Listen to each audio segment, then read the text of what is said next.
கர்த்தருக்கு ஸ்தோத்திரம். இயேசு கிறிஸ்துவின் நாமத்தில் உங்களை வாழ்த்துகிறேன். இந்த நாளில் நம்ம தியானிக்க இருக்கிற வேத வசனம் உபாகமும் 6ஆம் அதிகாரம் 6ஆம் வசனம்.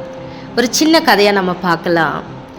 ஒரு நாள் ஒரு ஊரில் ஒரு வயதில் முதிர்ந்த ஒரு ஊழியக்காரர் இருந்தாராம்.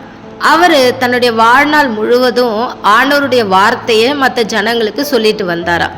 அவருடைய கடைசி காலம் நெருங்கிய போது அந்த ஊரில் ஒரு இளைஞன் இருந்தானா. அந்த இளைஞன் அவர்கிட்ட போயிட்டு, ஐயா, கர்த்தருடைய வார்த்தையை நான் எப்படி என் இருதயத்தில் முழுமையாக பதிய வைக்கிறது? நிறைய வசனம் இருக்குது, எனக்கு தெரியும், ஆனால் என் வாழ்க்கையில் நான் கடைப்பிடிக்கும் போது அது மறந்துடுது அப்படின்னு சொன்னானா.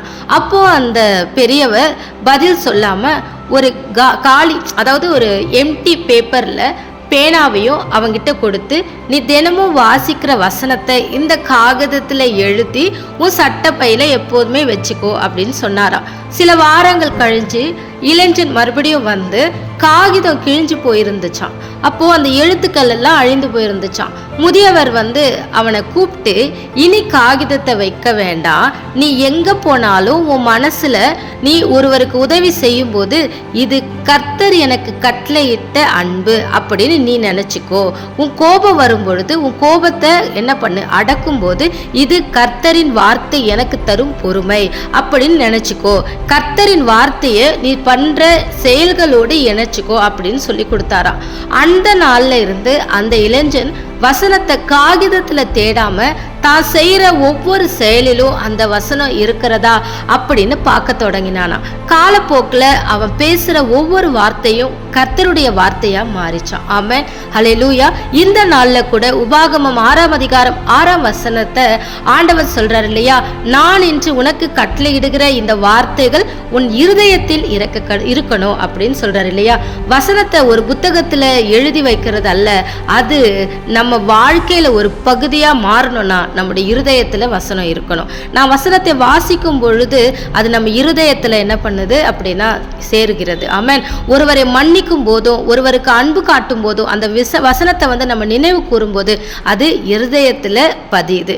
கர்த்தருக்கு ஸ்தோத்திரம். எப்படி ஒரு மனுஷன் தான் அன்புக்குரியவர்களின் பெயரை மறக்க முடியாதோ அதே போல கர்த்தருடைய கட்டளைகளை நம்ம சிந்தனையின் அடிப்படையாய் மாற்றிக்கொள்ளணுமே தவிர நம்ம என்ன பண்ணணும், நம்ம வாழ்க்கையாகவே அதை மாற்றிக்கொள்ளணும். வசனம் அப்படிங்கிறது நாம் செய்ய காரியங்களின் அடித்தளமாக இருக்கணும். அந்த இளைஞன் எப்படி வசனத்தை காகிதத்தில் வைத்து பார்த்தபோது அது அழிஞ்சு போனதோ, ஆனால் அதே தன் செயல்களோடு அதை இணைக்கும் பொழுது அது அவனது குணமாகவே மாறினது போல இதுவே கர்த்தர் நம்மிடத்தில் எதிர்பார்க்கிற ஆவிக்குரிய வாழ்க்கை. ஆமென், ஹல்லேலூயா. நம்முடைய அன்றாட பணிகளில் குடும்பத்தில் நம்ம எடுக்கிற ஒவ்வொரு காரியமும் கர்த்தருடைய வார்த்தையின் அடிப்படையில் தான் இருக்கணும். ஆமென், ஹல்லேலூயா. எந்த சூழ்நிலையாக இருந்தாலும் என்ன விதமான உலக பிரகாரமான காரியமாக இருந்தாலும் அதை வசனத்தோடு நம்ம என்ன பண்ணணும்னா பார்க்கணும். இது நம்ம செய்யலாமா வேண்டாமா, ஆண்டவர் என்ன சொல்லுகிறாருன்னு சொல்லி நம்ம என்ன பண்ணணும், அதை ஆராய்ந்து பார்க்கணும். கர்த்தருக்கு ஸ்தோத்திரம். ஆண்டவர் நம்ம கையில் கொடுத்திருக்கிற பரிசுத்த வேதம் அது வெறும் எழுத்து மாத்திரம் அல்ல, அது நம்ம மனதில் இருக்க வேண்டிய தேவனுடைய வார்த்தை. அது நம்ம சுபாவமாக மாறணும், அது நம்ம செயல்களில் இருக்கணும், அது நம்ம இருதயத்தின் ஆழமாக இருக்கணும். நம்ம சிந்திக்கிற ஒவ்வொரு எண்ணத்திலும் ஒவ்வொரு காரியத்திலும் தேவனுடைய வசனம் நமக்கு வழிகாட்டியாக இருக்கணும். கர்த்தருக்கு ஸ்தோத்திரம். கர்த்தர் தாமே உங்களை ஆசிர்வதிப்பாராக. உங்களை மாத்திரமல்ல உங்கள் தலைமுறையும் கர்த்தர் ஆசிர்வதிப்பாராக. ஆமென்.